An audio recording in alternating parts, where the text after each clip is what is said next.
छत्रपती शिवाजी महाराज की जय भवानी, जय शिवाजी, जय श्रीराम।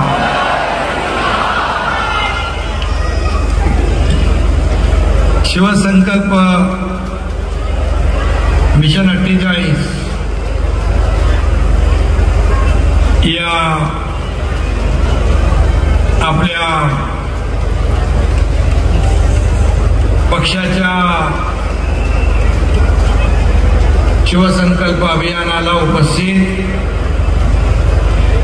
खासदार राजेंद्र गावीजी,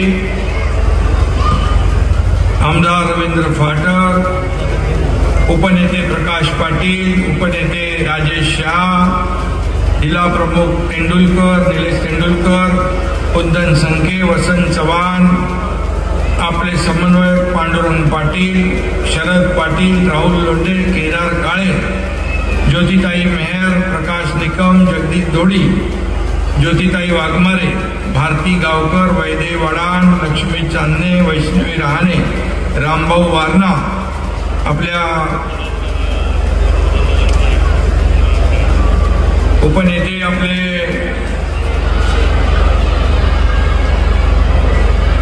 त्यांच्या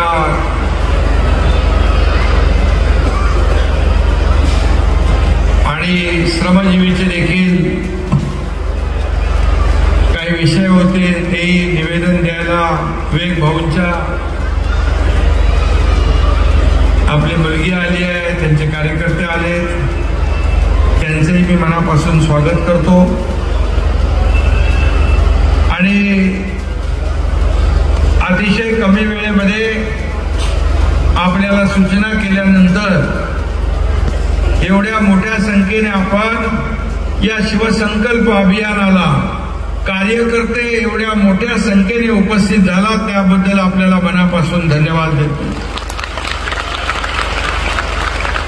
तर म्हणजे हे कार्यकर्त्यांचा मेळावा, एवढे कार्यकर्ते जर मनापासून रस्त्यावर लोकसभेच्या निवडणुकीत उतरले तर समोरच्यांचं डिपॉझिट फुल झाल्याशिवाय राहणार नाही।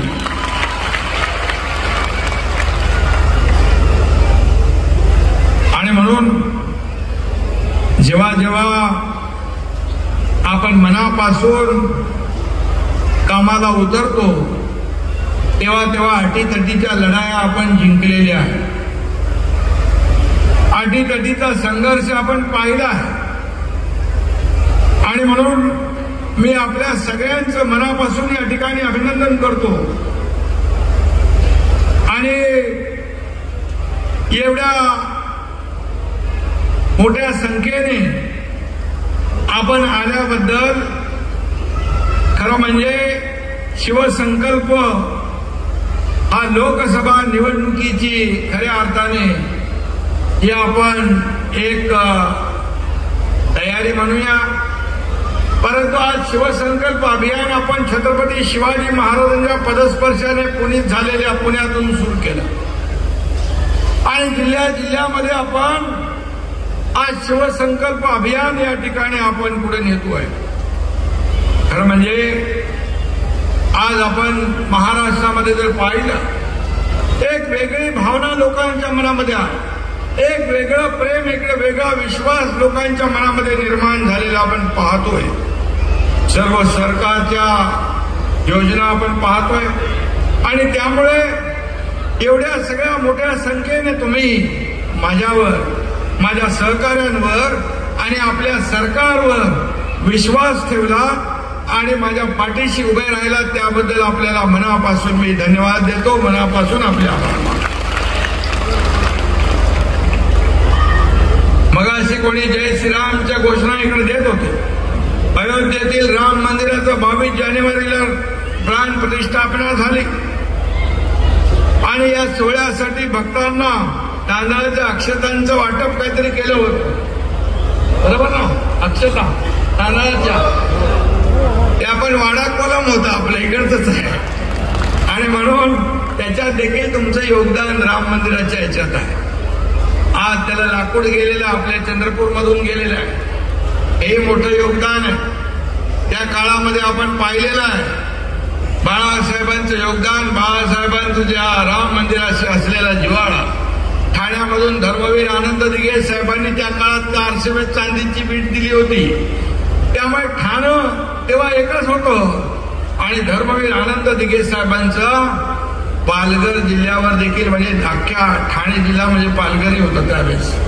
एक वेगळं प्रेम, वेगळं नातं, वेगळा जिव्हाळा धर्मवीर आनंद दिघे साहेबांच्या मनामध्ये या पालघर वासियांच्या बद्दल होता. आपण सिनेमामध्ये पाहिलं असेल की पालघर जिल्ह्यातल्या गावागावामध्ये दिघे साहेबांनी पायाला भिंगरी लावून संघटना वाढवली, मोठी केली. आणि म्हणून आज आपण पाहतोय की ठाणे आणि पालघर जिल्हा दोन असले तरी सुद्धा त्याची नाळ एकच आहे, शिवसेनेची जुळलेली आहे, शिवसेनेची जुळलेली आहे. आणि म्हणून खरं म्हणजे मगाशी म्हणाल वाडा कोलम, अशाच पद्धतीने लोकसभेच्या विजयाच्या अक्षताई महायुतीच्याच मांडवामध्ये पडल्या पाहिजेत असा शिवसंकल्प करण्यासाठी आज आपण इथे जमलेलो आहोत. आज आपला शिवसंकल्प आहे शिवसेना मजबूत करण्याचा, शिवसेना वाढवण्याचा. त्याचबरोबर आपला शिवसंकल्प आहे बाळासाहेबांची तत्व, त्यांचे विचार पुढे नेण्याचा, जीवापाड जपण्याचा हा शिवसंकल्प आपला आहे. आपला शिवसंकल्प आहे हिंदुत्वाची शान राखण्याचा आणि मान वाढवण्याचा. त्याचबरोबर आपला शिवसंकल्प आहे राज्याच्या प्रगतीचा आणि राज्याच्या समृद्धीचा.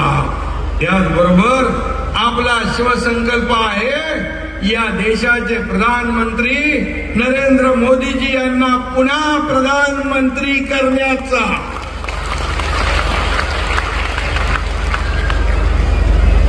आपला शिवसंकल्प आहे तो विरोधकांना चारी मुंड्या चीत करण्याचा. आणि म्हणून आज आपण इकडे जमलेलो आहोत. कोणताही संकल्प करायचा असेल तर त्याला निर्धार लागतो, त्याला जिद्द लागते, त्याला मनापासून तळमळ लागते. आणि म्हणून आपण सर्व शक्ती आणि पूर्ण ताकद पणाला लावून सोपवून देण्याची वृत्ती आपल्यामध्ये आहे. बाळासाहेबांनी आपल्याला शिकवण दिली आहे, धर्मवीर आनंद दिघे साहेबांनी आपल्याला शिकवण दिली आहे. त्याने आपल्याला मार्ग दाखवला आहे की 80% समाजकारण, 20% राजकारण. आणि म्हणून त्या मार्गाने आपण जातो आहे. आज आपण जर पाहिलं तर आपलं राज्य देखील आज बाळासाहेबांच्या विचारांचं राज्य आपण स्थापन केलंय. बाळासाहेबांची भूमिका घेऊन आपण सरकार स्थापन केलंय. धर्मवीर आनंद दिघे साहेबांचे विचार घेऊन आपण हे सरकार स्थापन केलंय. आणि म्हणून धर्मवीर आनंद दिघे साहेबांच्या बद्दल मी आपल्याला बोललो की दिघे साहेबांकडे काय होतं, त्यांचा बँकेमध्ये खातं देखील नव्हतं. एक केवळ जिल्हा प्रमुख पद त्यांच्याकडे होतं, पण त्यांनी आपल्या कामातून एवढा मोठा दरारा निर्माण केला की त्यांचा फोन जरी गेला तरी समोरचा चळाचळा कापायचा हे त्यांचं काम होतं. हा त्यांचा दरारा होता. आणि म्हणून आज दिघे साहेबांच्या दरबारामध्ये आपल्याला न्याय मिळेल अशी भावना त्या काळामध्ये आपण पाहिली. आपण अनेक लोक त्यांचे सहकारी म्हणून काम केलंय.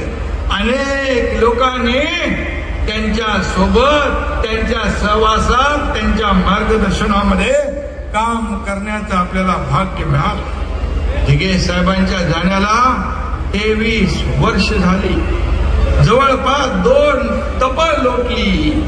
परंतु आजही आनंद दिघे साहेबांच्या आठवणीशिवाय एकही दिवस जात नाही आपला. एवढा जिव्हाळा, एवढं प्रेम, एवढं आपुलकी आणि एवढं सगळं त्यांनी करून ठेवलंय. आणि म्हणून त्यांची आठवण जरी काढली तरी अनेकांच्या डोळ्यामध्ये चटकन अश्रू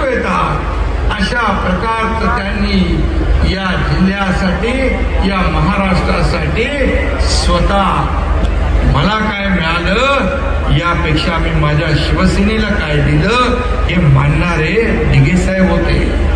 मला काय मिळालं यापेक्षा माझ्याकडे प्रत्येक जण अडला नडला गरजू येतोय त्याला काय मिळालं, त्याला कसं समाधान मिळेल हे बघण्याचं काम आनंद दिघे साहेबांनी केलं. आणि म्हणून या जिल्ह्यामध्ये शिवसेना वाढवण्याचं पुढं नेण्याचं काम आपण करतोय.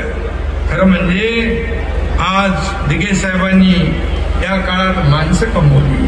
त्यांच्या कर्तृत्वाचा अंश जरी प्रत्येकाच्या आपल्यामध्ये आला तर आपण धन्य झालो असं आपल्याला समजता येईल. एवढं कर्तृत्व गाजवून ते गेले.